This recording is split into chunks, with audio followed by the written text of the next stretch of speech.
I suppose this mind, this person, this me, had a little bit of an advantage for consciousness to um, extract it from this psychological war of thoughts. You see, before awakening, before this realization, I never wanted to change the world. I knew it was not in the capacity of whatever I was, even as spirit. The job was not to change the world, you see.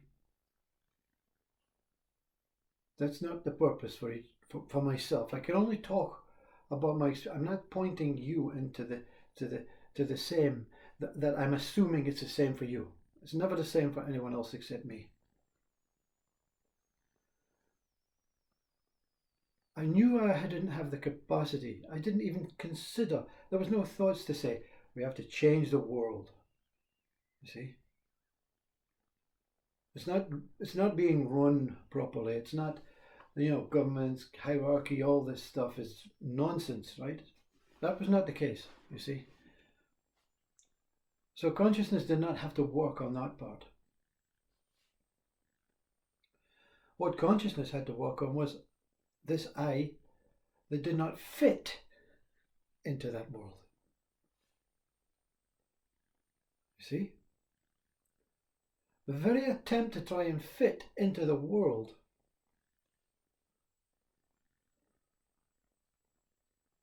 created suffering, depression, because you create many needs, many wants, many desires, many goals, many attainments to get. And if you are living a life where you have maybe many responsibilities on a human part, many thoughts, many plans, many ways, many jobs to do, many duties, on top of this, trying to create a new you in this world, you see.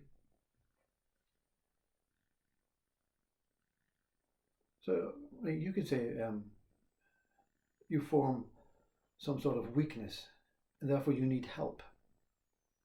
Subconscious help, you think I'll just have to keep trying and keep trying and keep trying, and self-punish and self-harm and self-pity and what is wrong with me? Why do they not accept me? Why does this world keep putting walls up? And consciousness says, because you're not meant to be doing that. You see? So many want to change the world, you see. So many want to say it's wrong. What's happening all over the world is wrong. There's different ways to do it. You don't have to be just an atheist. You could be religious. You could be, it's many religious people, from people who are in war countries, saying, I want to change my world. And they have that right, that entitlement to say, why are we being exploited? Why are we being killed for no reason? What's going on, you see? That sickening world of land and oil and money and power and greed.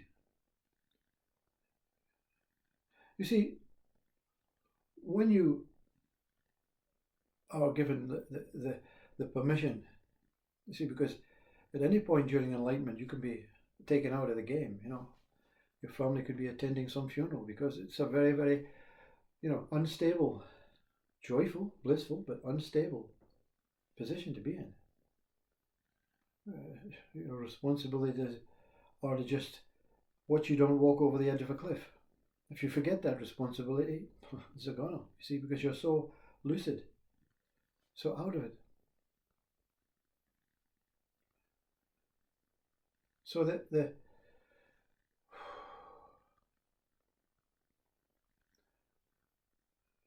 need for others to change the world may be on top of I'm not fitting into the world. Because if there's a world out there that you dislike, that you form some sort of unalliance or disalliance with, you don't want to fit into it. See? So you want to fit into something that is very suffocating. I'll just hide from the world. And the minute you hide, consciousness can't see you. You see? So even if you don't fit into the world, or you can't change the world, and you can't even consider changing yourself because you just want this world to go away. The minute you admit it, the minute you say, I can't do it, you're taken out. But it's not a simple thing of saying, I can't do it, so I'll see what happens. There's no way of planning it. It's that moment of suicide. I can't do it, I surrender. You see? And before you take any physical action, if you're lucky, I'm not advising or advocating the need to put yourself into some sort of dangerous position, because it may not happen to you, you see? Your purpose may be a different purpose. You know? You can be saved as a punishment. You see? If there's a heaven and a paradise that they all talk about, let's take this one out and put them there. Yeah, you deserve that. You've done well. You've done great, even though you were struggling. There's no choices. You can make no choices, you see. So what you understand, right, get to the conclusion is, what you understand from awakening enlightenment is that it was all right not to want to change the world, because I've changed me. My mind is not the same mind as it was before. It's a completely new version. I haven't stayed with the same model. I took a risk.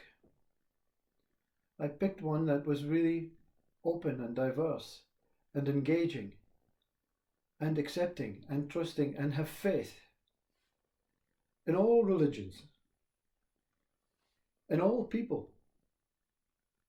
But I still see the world for what it is. And consciousness said, this voice said, in one moment, I'll show you the whole story. And while you're having this one moment sermon with Jesus or consciousness, in the background they're still fighting. The wars are still going on. It's as if this meeting with this spirit is saying, yeah, it's okay. That's the stuff. That goes on. We can't do nothing about that, you see. And that's the whole misinterpretation of religion. We're here to follow certain iconic figures because we are not good enough. You see? We have to follow iconic saints, figures, Jesus, whatever it is in your religion, and be a good boy, because you have not got the capacity, the determination and the courage. And of course religion is right, because they don't want people doing half-baked marathons, you know. You don't have the courage to look at yourself. You don't have the courage to say, it's not the world that's the problem, it's my mind that's the problem. It's my interpretation of the world that's the problem. So you interpret the world completely differently. Jesus says in the Bible, newborn, there's a new birth awaiting for you. It's not when the body goes. This sentimental romantic side is, well, just do what you have to do in this world because you're not good enough. But if you try hard and make effort and whatever else, there's this beautiful door that's going to open and you're going to go through and you're going to be newborn and you're going to go to heaven. Jesus is talking about your mind, your psychological state. What the speaker sees since enlightenment is, I was completely fucked up, as was this world. I couldn't resolve that, but I could resolve this. And the wisdom given from consciousness, God, Spirit, is, now look at the world now with these new eyes, with this new birth, and tell me if you can find one single one that is speaking the truth. And you can't. And this mind is not also speaking the truth,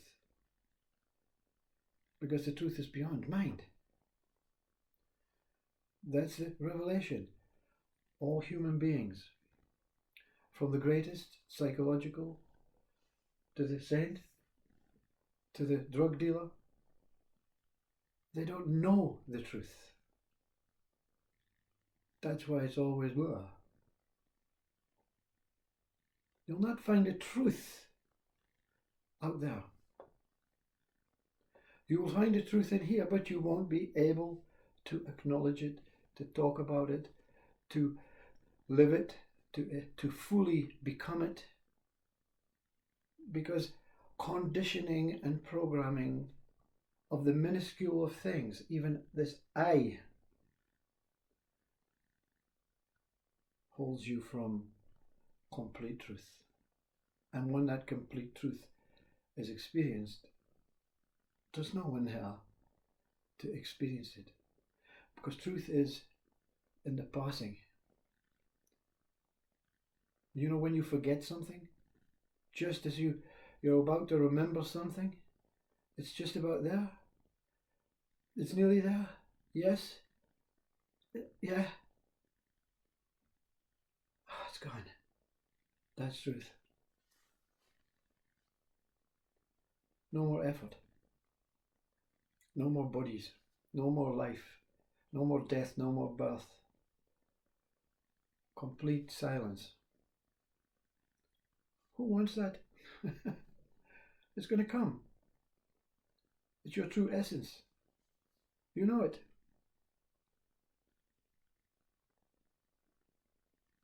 You'll not change it. You can only change your mind, change yourself, change your, your response to what you thought was negative. The wars, they are negative, they're negateful. There's nothing you or any, or I can do about it. You think you can do something about it, you go and do something about it. It's been proven over centuries. One day we'll get peace, infinite, immortal peace. And the religious say, well, don't believe that, so we'll just wait for God.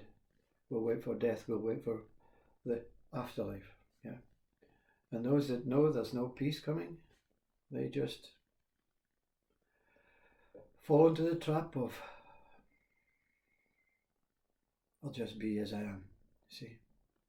And being as I am is closer to truth than wanting to change it or believing it can't be changed. Of course it can be changed, but you have to change yourself first. You have to take your diapers off, your three-piece suits, your crowns, you see? Yeah? There's no one that can experience truth. That's why you don't take your crown off, your three-piece suit. I can't change the world, I know I will, but I'll pretend, I'll keep going. I'll keep plugging away, because my religion says you have to keep making effort, keep trying, keep doing this. That's what God wants us to do, you know. That's happening anyway. No one can change that.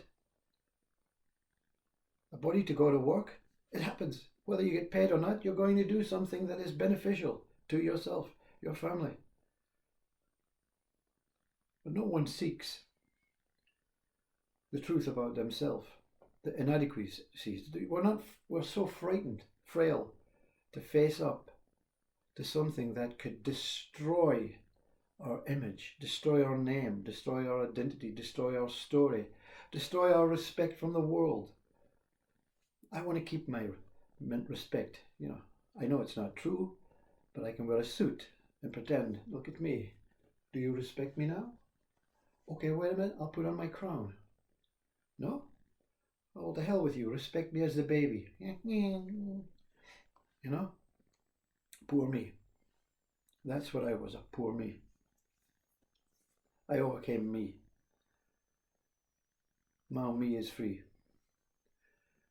This is not me. Me is somewhere.